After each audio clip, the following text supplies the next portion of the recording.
नमस्कार दोस्तों, अगर अभी के दौर में सबसे फ्रॉड कंपनी की बात की जाए तो पेमोंक सामने आ रहा है। चूँकि पेमोंक का देखा गया है कि सबसे ज़्यादा पैसा अगर रिटेलर का किसी ने फँसाया है तो पेमोंक फँसाया है। अलग-अलग तरीका अपना रहा है। वो आपको डायरेक्ट कॉल करता है कि आपका रिटेलर आईडी सही हो चुका है, या फिर आपको मैसेज करेगा, व्हाट्सएप करेगा, या फिर आपको मेल भी कर सकता है कि आपका सब कुछ सही चल रहा है, आप काम कीजिए। और जैसे ही आप काम करते हैं तो आपके रिटेलर आईडी को 2-3 दिन तो आपका ठीक-ठाक काम चलेगा। 2-3 दिन के बाद आपके वॉलेट को रोक दिया जाएगा और आपको केवाईसी के नाम पे आपसे पैसा ठगा जाएगा। या फिर आपको ऐसा भी बोला जा सकता है कि आप 6 महीना पहले का कुछ ट्रांज़ैक्शन आपको भेज देगा मेल पे कि इस ट्रांज़ैक्शन का हमको आधार नंबर चाहिए, आप कस्टमर से लिखा के दीजिए कि आप इनको पैसा दिए हैं। यानी कि वो ज़्यादा से ज़्यादा रिटेलर का पैसा फँसाने की कोशिश कर रहा है।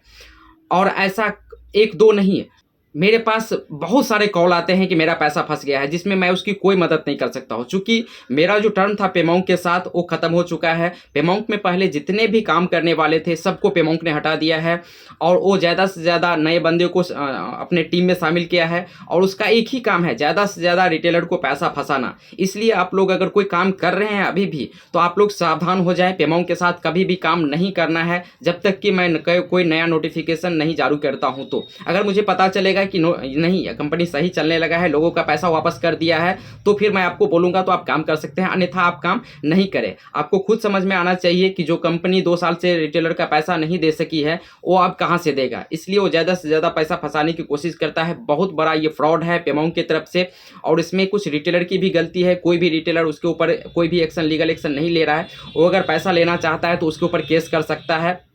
इसलिए दोस्तों, अगर आप लोगों में से किसी को भी ऐसा लग रहा है कि नहीं पेमोंक फ्रॉड नहीं करेगा, वो हमें अच्छा सपोर्ट करेगा, तो फिर आप समझिए वो आपका काम है। मुझे जो सही लगा मैंने आपको बताया है कि वो किस तरह से रिटेलर के साथ फ्रॉड कर रहा है। ऐसे मेरे पास ढेरों कॉल आता है, मैंने पहले भी आपको बताया है। और इस चीज़ को मैंने, जहाँ तक मेरी जानकारी है, मेरे पास लगभग 6000 रिटेलर पेमोंक में काम करता था। इसलिए हमसे ज़्यादा आप लोग नहीं जानते होंगे। मेरा जो अनुभव था मैंने आपके साथ शेयर किया है। मैं नहीं चाहता कि किसी भी रिटेलर का पैसा फंसे, इसलिए आप लोग सावधान हो जाएं और पेमोंक के साथ काम बंद कर दें।